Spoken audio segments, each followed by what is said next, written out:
Tu és o centro da minha vida, és a razão da minha alegria. Não quero tirar os meus olhos de ti. Quero que sejas o centro, Senhor, da minha vida. Vamos retomar a leitura do Livro da Vida de Santa Teresa de Jesus.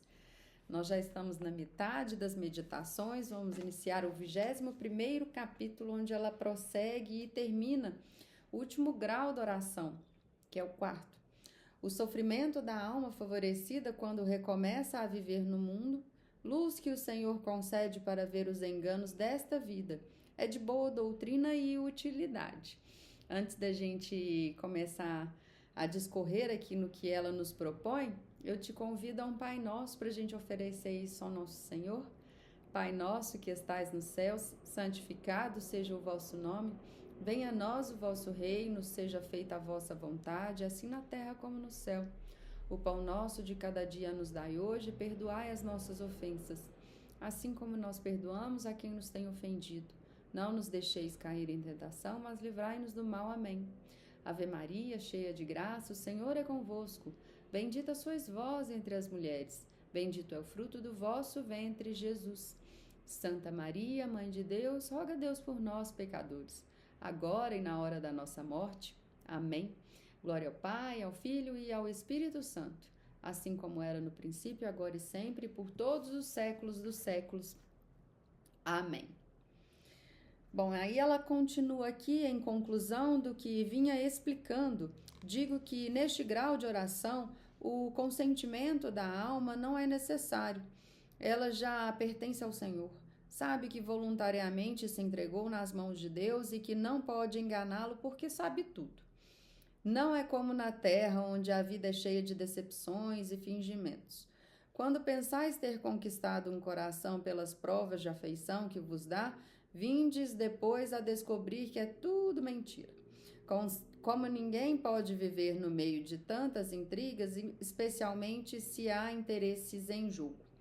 Bem-aventurada a alma que o Senhor eleva ao conhecimento da verdade. Que ótimo estado para os reis! Como lhes valeria muito mais procurá-lo de que ter grande império. Que retidão haveria no reino! Que multidão de males se evitariam no presente e se teriam evitado nos tempos idos.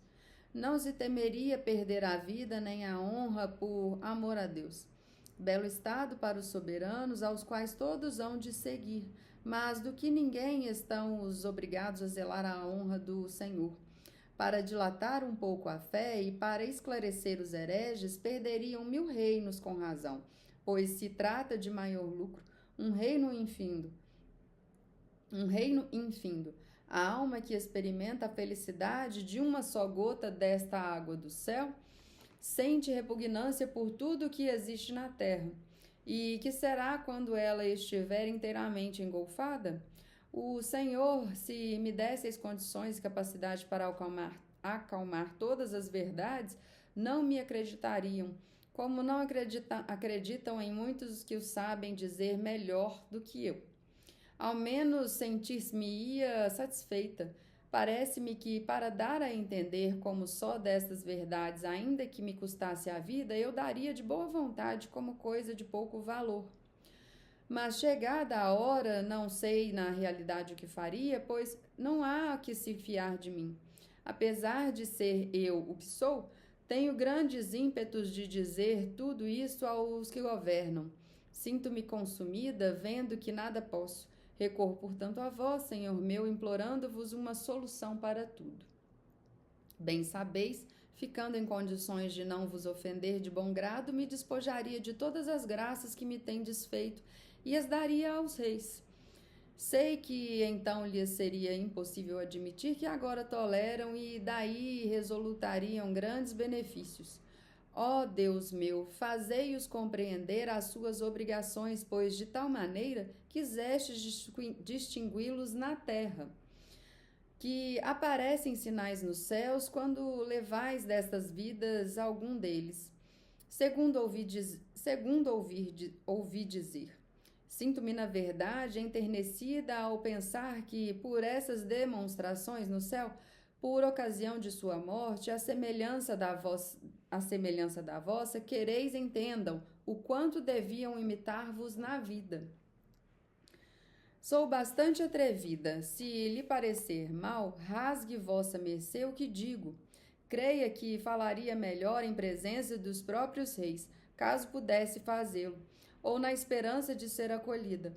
Muito o encomendo a Deus, oxalá fosse com proveito. Isto seria pura vida, mas desejo muitas vezes perdê-la. Isso seria expor a vida, mas desejo muitas vezes perdê-la. Seria arriscar pouco a mim de ganhar muito, pois a vida se torna impossível quando vemos com os próprios olhos o grande engano em que andamos e a cegueira que trazemos. Chegando aqui, a alma não sente apenas o desejo da glória de Deus, Sua Majestade lhe dá forças para realizá-lo. Não vislumbra nenhum empreendimento que não se anime a executar julgando o serviço do Senhor. E todavia é como se nada tivesse, porque vê claramente que tudo é sem valor, exceto agradar a Deus. Que realmente custa as pessoas tão inúteis como eu e não se apresenta. O que realmente custa a pessoas tão inúteis como eu e não se apresentarem ocasiões de serem agradáveis ao Senhor. Sede servido, bem meu, que venha o dia não qual poderei pagar um vintém do muito que vos devo. Ordenai, Senhor, como vos aprouver, contanto que nesta serva possa prestar-vos algum obséquio. Mulheres eram também outras e, no entanto, fizeram coisas heróicas por vosso amor. Quanto a mim, sirvo apenas para tagarelar e por isso não quereis, Deus meu, ocupar-me em obras. Meu serviço reduz-se todo a palavras e a desejos de fazer muito. Mesmo para isso não tenho liberdade e se as desejo de fazer muito. Meu serviço reduz-se a tudo as palavras e os desejos de fazer muito. Mesmo para isto, não tendo liberdade, e se porventura a tivesse, em tudo cometeria faltas. Fortalecei a minha alma, preparando-a primeiro, ó bem de todos os bens. Ó Jesus meu, em seguida ordenai os meios de fazer eu alguma coisa para vós. Já não há quem suporte receber tanto sem nada pagar. Custe o que custar, Senhor, não permitais que me apresente diante de vós com as mãos vazias, pois o prêmio será de acordo com as obras. Eis aqui minha vida, eis aqui a minha honra e minha vontade. Tudo já vos dei, sou vossa. Disponde de mim como quiseres. Bem vejo, meu Senhor, o pouco que sou capaz, mas aproximando-me de vós no altar dessa atalaia, onde se descortinam as verdades, tudo poderei realizar se não vos apartardes de mim. Mas apartando-vos por pouco que seja, irei para o inferno, lugar onde deveria estar. Com quanto custa a alma em tal estado ter novamente de tratar com todos, olhar e ver a farsa desta vida tão mal ordenada, perder tempo ao cuidar do corpo, dando-lhe sono e alimento? Tudo é enfadonho. Não sabe como escapar, vê-se acorrentada e prisioneira. Perde verdadeiramente o quanto somos cativos de nossos corpos e compreende melhor a miséria da vida. Conhece a razão pela qual São Paulo suplicava a Deus que o livrasse dele.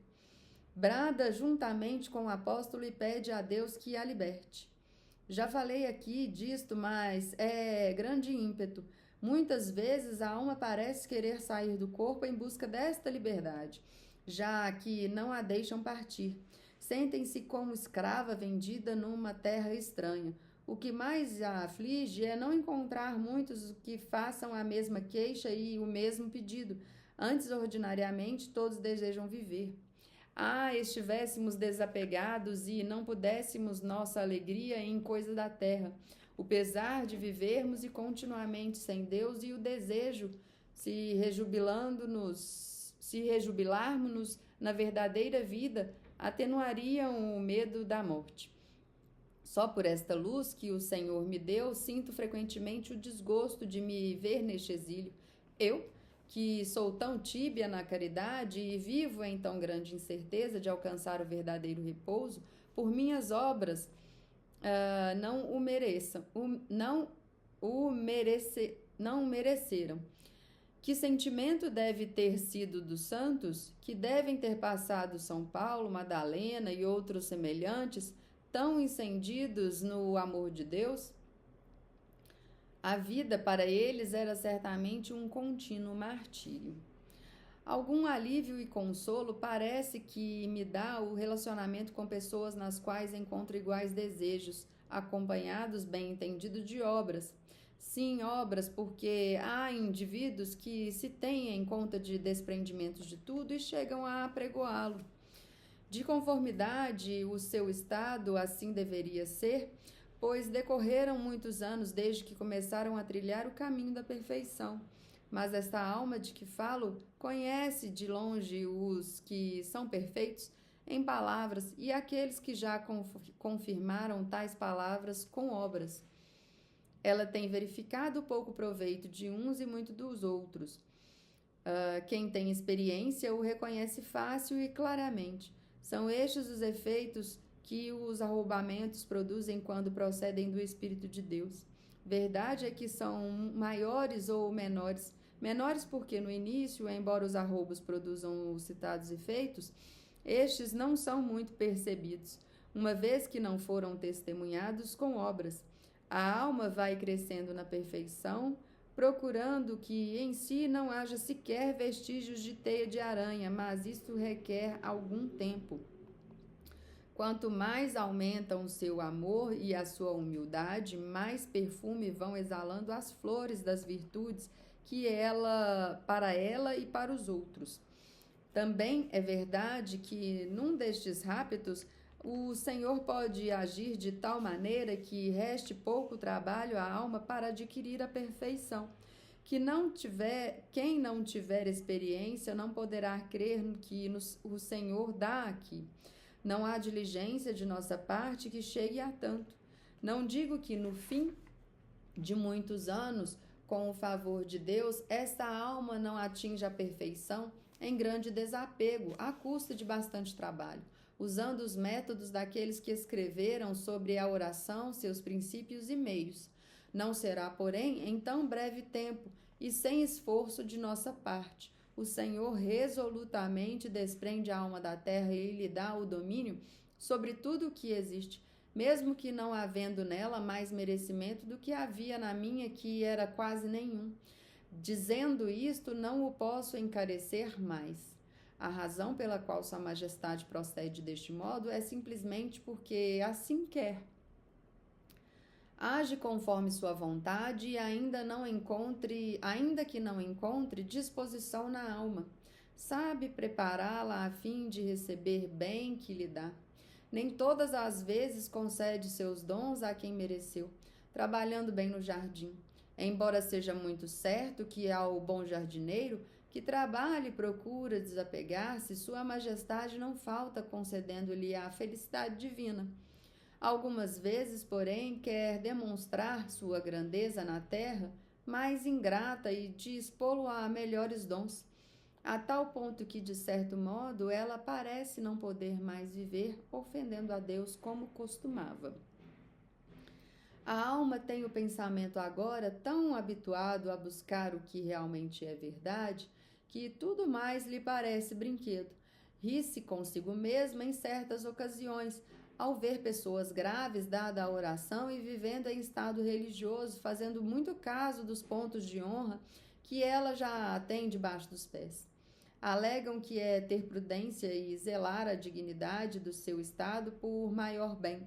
No entanto, mais aproveitam num só dia renunciando a tal dignidade por amor a Deus do que em 10 anos resguardando-a. A alma favorecida pelo Senhor tem vida trabalhosa, e sempre com cruz, mas adianta-se a largos passos. Os que com ela tratam julgam-na chegada ao auge da perfeição. No entanto, dentro de pouco tempo, estará muito mais perfeita porque vai recebendo sempre mais favores. Deus a toma para si, a seu cargo, iluminando-a. Dir-se-á que a esta sempre... Deus a toma para si, a seu cargo, iluminando-a. Dir-se-á que a está sempre assistindo e guardando para que não o ofenda, favorecendo-a, estimulando-a para que o sirva. Quando minha alma recebeu de Deus desta graça tão grande, cessaram meus males e o Senhor me deu fortaleza para sair deles. As ocasiões às quais as pessoas de outrora me distraíam já não prejudicavam mais, eram como se não existissem. O que antes me fazia mal, depois disso até me ajudava. Tudo convertia para mim em meios de melhor conhecer e amar a Deus, de ver o quanto lhe devia e de lastimar pelos que havia sido. Bem compreendia que isso não vinha de mim, não o tinha adquirido com o meu esforço, pois não houvera tempo para tanto. Só a bondade, sua majestade, me havia dado forças para tudo. Até agora, desde que o Senhor começou a me fazer a graça dos referidos arroubos, sempre vem aumentando esta firmeza. Ele me tem sustentado com a sua mão para que eu não retroceda. Não me parece a verdade que, de minha parte, faça alguma coisa. Antes, claramente percebo que tudo é obra do Senhor. Eis o que me leva a crer que as almas às quais o Senhor concede tais favores poderão manter-se em qualquer lugar, se viverem com humildade e temor, entendendo sempre que o próprio Senhor quem tudo faz, e elas quase nada. Por mais distraído e vicioso que seja o ambiente, não lhe causará impressão nem abalará de modo algum. Antes, lhe servirá de auxílio e meio para tirarem proveito muito maior. Já são almas fortes, que o Senhor escolhe para fazer bem às outras, embora tal fortaleza não lhes seja própria. Quando o Senhor atrai uma alma, vai pouco a pouco transmitindo-lhe grandes segredos. Então, nos êxtases, ela reconhece as verdadeiras revelações, as grandes graças e visões. Tudo contribui para humilhar e robustecer a alma, fazendo que tenha em menor valor as coisas desta vida e conheça mais claramente as grandezas do prêmio que o Senhor preparou para os que o servem. Praz a sua majestade que, de algum modo, a imensa largueza que tinha dispensado para com que essa miserável pecadora incite os que isto lerem e os anime a tudo deixar inteiramente por Deus. Se sua majestade pagar com tanta abundância nesta vida, que será na outra? Já são evidentes os prêmios e os lucros auferidos por quem os serve. E aqui ela termina e começa o 22º capítulo, o caminho mais seguro para os contemplativos, e é não procurarem atingir coisas elevadas, se o Senhor não os eleva. É pela humanidade de Cristo que se há de chegar à mais alta contemplação. Conta o engano em que esteve durante algum tempo, e este capítulo é de muito proveito. Ela vai começar então a narrar sobre... acho que ela vai fazer muita referência aqui a Cristo, né? Eu tenho percebido, até onde a gente chegou nesse ponto do livro, que os caminhos por onde ela passa na oração, ela começa trilhando pelos caminhos do Espírito Santo, né? Dos 7 dons, e vai descrevendo aí, né? Em cada momento, qual é o remédio, o que pede, né? As virtudes. Nas metades aqui dos graus de oração, entre o 3º e o 4º grau, eu já vejo que ela faz muito referência ao nosso bom Deus, que é o Deus que eu interpreto como aquele roteirista, né? O que nos dá esperança, que vem tudo dele, que nos dá o dom da vida realmente, né? E acho que agora aqui, a partir do 22º capítulo, como ela deixou aqui no título, pela humanidade de Cristo, que se há de chegar à mais alta contemplação, me veio à memória o livro A Imitação de Cristo, né? Pode ser que ela passe por algo parecido aqui para finalizar com relação aos graus de oração. Bom, é isto. Eu tive essa impressão. Se você teve essa mesma impressão e quiser deixar algum comentário algum descrito, né, nos comentários deste vídeo, compartilhar para alguém, se perceber que este vídeo servirá de alguma forma para perseverar no caminho da oração, como a própria Santa nos orienta, eu te convido a compartilhar. Ficamos por aqui. Louvado seja o nosso Senhor Jesus Cristo, para sempre seja louvado. Em nome do Pai, do Filho e do Espírito Santo. Amém.